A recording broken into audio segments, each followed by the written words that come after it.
The Lord be with you. A reading from the Holy Gospel according to Luke. After Jesus had finished all his sayings in the hearing of the people, he entered the town of Capernaum. A centurion there had a slave whom he valued highly, who was ill and close to death. When the centurion heard about Jesus, he sent some Jewish elders to him, asking him to come and heal his slave. When they came to Jesus, the elders appealed to him earnestly, saying, "He is worthy of having you do this for him, for he loves our people, and it is he who built our synagogue for us." And Jesus went with them. But when he was not far from the house, the centurion sent friends to say to him, "Lord, do not trouble yourself, for I am not worthy to have you come under my roof. Therefore I did not presume to come to you. But only speak the word, and let my servant be healed.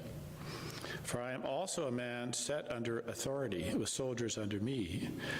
And I say to one, 'Go,' and he goes, and to another, 'Come,' and he comes, and to my slave, 'Do this,' and the slave does it."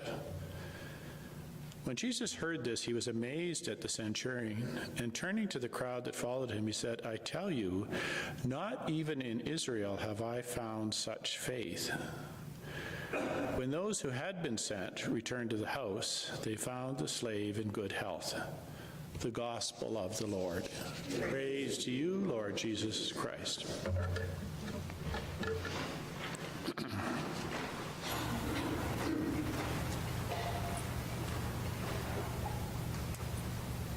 Only twice in the Gospels do we hear Jesus remarking about faith.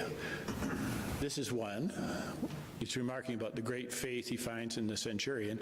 And the other one is the absence of faith in his hometown. He could do no miracles because of their lack of faith.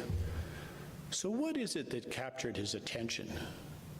What did he see in the centurion, who was, as far as we can see, of no religious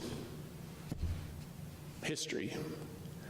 And I think what he must have sensed in the centurion is he sensed that the centurion lived in a purpose-filled world. I give orders, and they obey. Now, the purpose-filled world that the centurion lived in, the purpose is imposed on the world.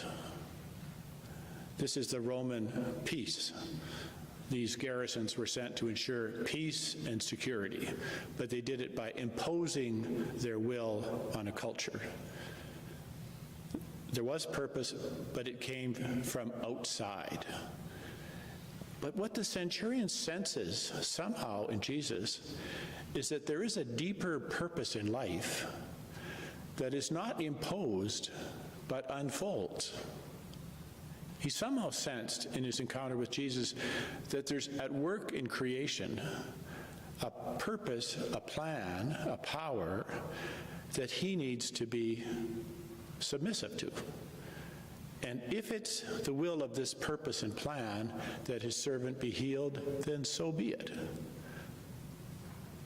Do we have that same confidence about the world we live in? Do we have the same confidence that there is a purpose unfolding in this world as we speak? It doesn't need to be imposed. It is unfolding. It is happening. What we need to do, like the centurion, is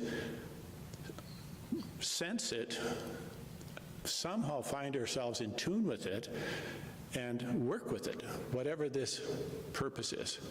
But the bigger question is, do we have the confidence that the world in which we live has a purpose, and the purpose is alive, and the purpose is unfolding?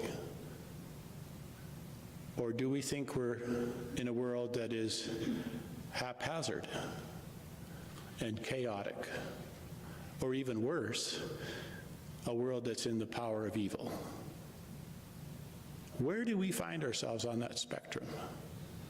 Convinced we live in a world that has a purpose and it's unfolding? Neutral?